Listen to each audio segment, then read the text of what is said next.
Last episode, we got a NestJS server and a Postgres database running side by side, but they have never said a single word to each other, and that database is completely empty.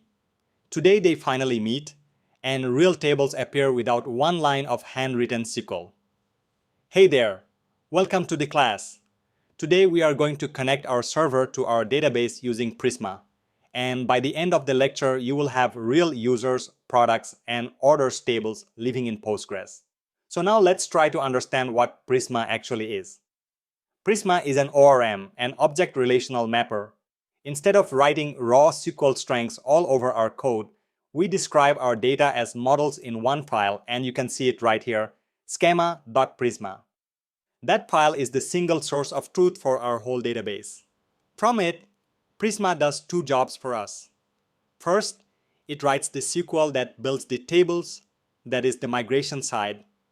Second, it generates a type-safe client. So in our NestJS code, you and I just call prisma.product.findMany, and we get full autocomplete for every field. Two ideas drive this whole episode. The schema file is where we design our tables, and a migration is the command that turns that design into real tables. Fewer bugs, no SQL strings flying around. Let's install it. Prisma comes as two packages, and it matters which is which. From the repo root, we run npm id prisma workspace at backend, and then npm I at prisma/client workspace backend. So Prisma is the command line tool, a dev dependency. It runs migrations and generates code, but it never ships with the app. And at that Prisma/client is the actual library our server imports at runtime to talk to the database. You can see both right here in package.json, the client up in dependencies, and the CLI down in dev dependencies. Now look at the scripts. Because we made one small upgrade. Both build and start dev now run Prisma generate first. That regenerates the client before the app compiles. So we never hit that classic error that says the Prisma client did not initialize it yet. If you ever see that message, it just means generation was skipped. Nothing to worry, one npx prisma generate fixes it. Then in the terminal, we move into backend and run npx prisma init. That scaffolds a Prisma folder with the starter schema.prisma inside, and Prisma prints its own to-do list for us.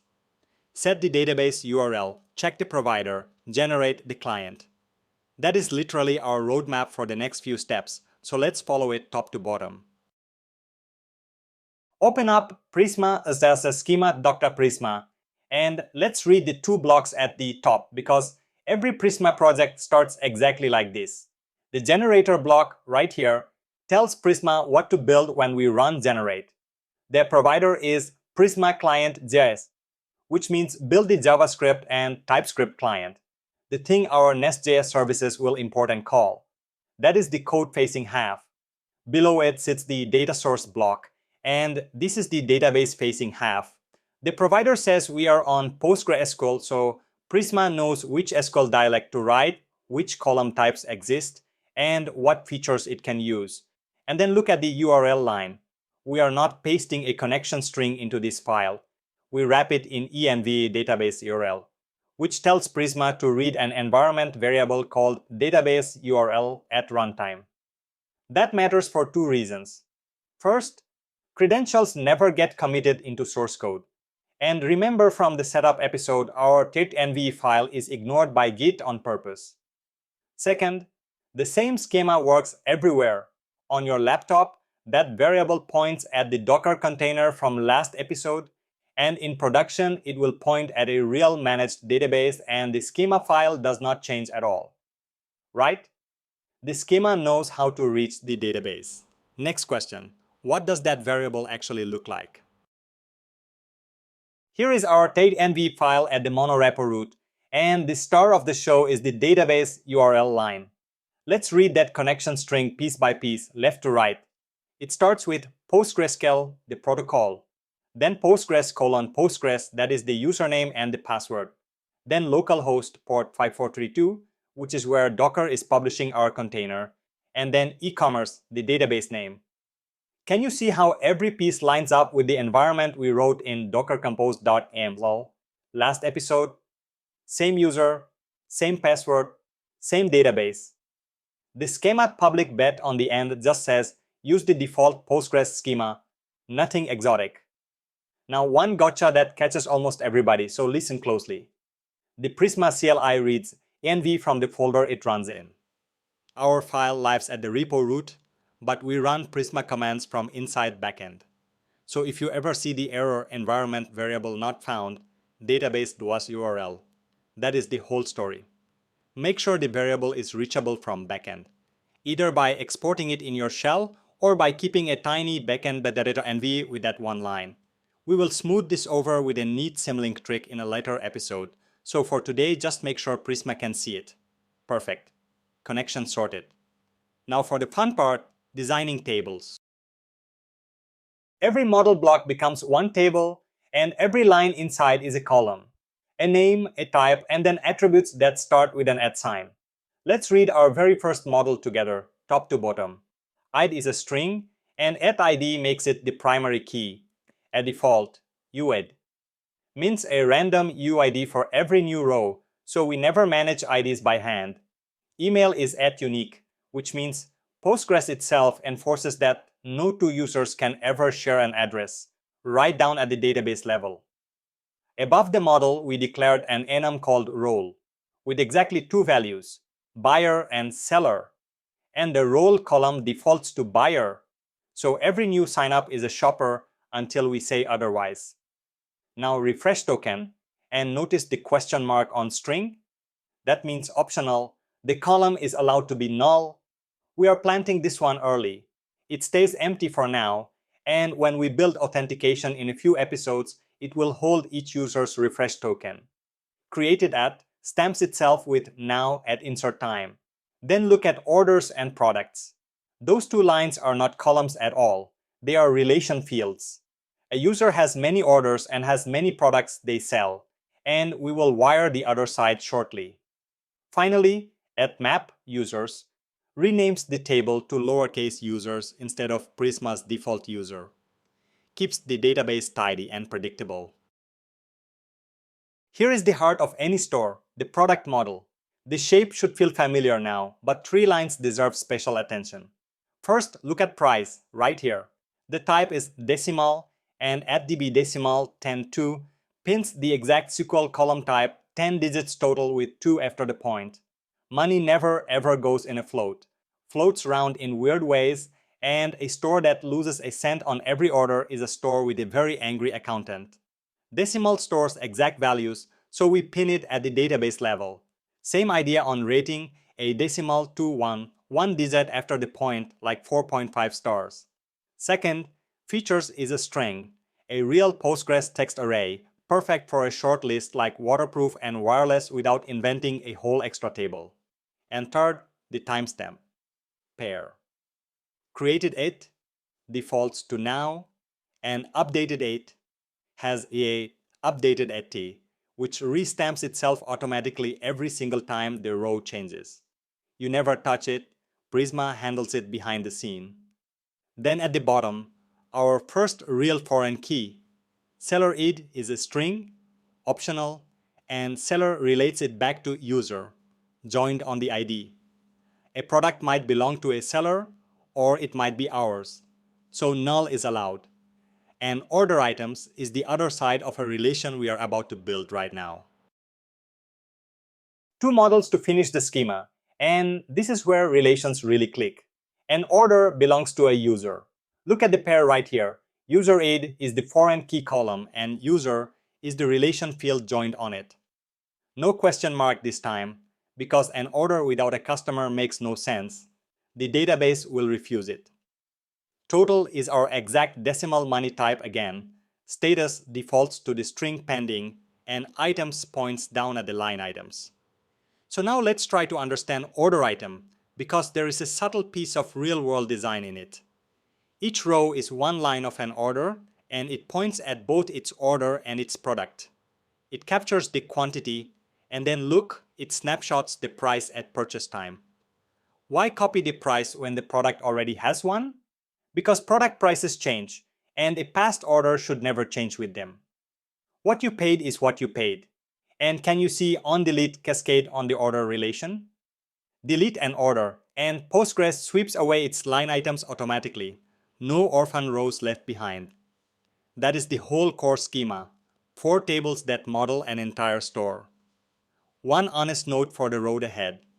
Later episodes will add columns to these models and a couple of brand new tables for the AI features. With Prisma, each addition is just another migration. Today we ship the core 4. Before we run the big command, let's slow down and watch what it actually does behind the scene, because this is the moment most tutorials rush past. We type npx prisma migrate dev in the terminal. Job 1, the CLI reads our schema file, every model, every enum, every attribute we just wrote. Job 2, it compares that design against what currently exists in the database, and in our case, the database is completely empty, so everything is new. From that difference, it writes a plain SQL file to disk, a migration. And this file is the important idea. It is not some invisible magic that happens once and disappears. It is a real versioned file in our project committed to Git. And any database, your teammate's laptop, a test server, production, can replay the same migrations in the same order and end up with the exact same tables. Job 3, the CLI runs that SQL against Postgres, creating our enum type, our 4 tables and all the foreign keys between them, then records the migration in a history table so it never runs twice. And as a bonus, it regenerates the Prisma client, so the moment a migration lands, our TypeScript types already know about every new column. Design, SQL, apply, generate, one command, and the whole chain stays in sync. Now let's actually run it. Moment of truth. From backend, we run npx prisma migrate dev, name init, and the name flag just labels this first migration init. Watch the terminal. Prisma loads the environment, finds our e-commerce database on localhost, applies the migration, and then prints the sentence we have been waiting for. Your database is now in sync with your schema. Those tables are real now. And look at what appeared in our project right here in the editor. A new folder, Prisma/migrations, with a timestamped init folder holding a plain migration.sql file. Read it with me because this is the SQL you did not have to write. Create type role builds our enum. Create table users builds every column we designed. And can you see our attributes translated? The @unique became a unique index. The defaults are there. Refresh token is nullable exactly as we asked. And price landed as a true decimal 10. Further down, the same story for orders and the foreign keys, cascade and all. If the command failed saying it cannot reach the database server, nothing to worry. Postgres is just not running. A quick docker compose up, do from the root, and docker ps to check the container, then run the migration again. Commit this whole folder to Git. It is the versioned history of your schema, and it is precious. Prisma left one more file in the migrations folder, and you can see it right here. Migration lock.toml. Tiny file, one real line, the provider is PostgreSQL. It records which database engine this migration history belongs to, so nobody on the team can accidentally point these Postgres migrations at a different engine later. Commit it along with everything else. Now let's go see our tables with our own eyes. Run npx prisma studio, and Prisma opens a GUI in your browser on localhost port 555. No SQL client to install, no extensions. It just ships in the box. Click into user, and there are our columns: ID, email, name, password, role, all laid out like a spreadsheet. Same for product, order, and order item.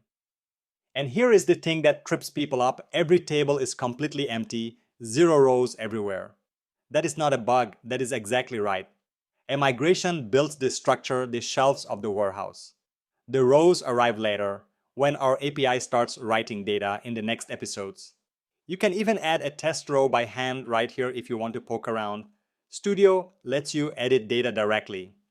One small note: If Studio complains that port 555 is already in use, you have another copy open somewhere, close it or pass a different port with the port flag. I keep Studio open while I build.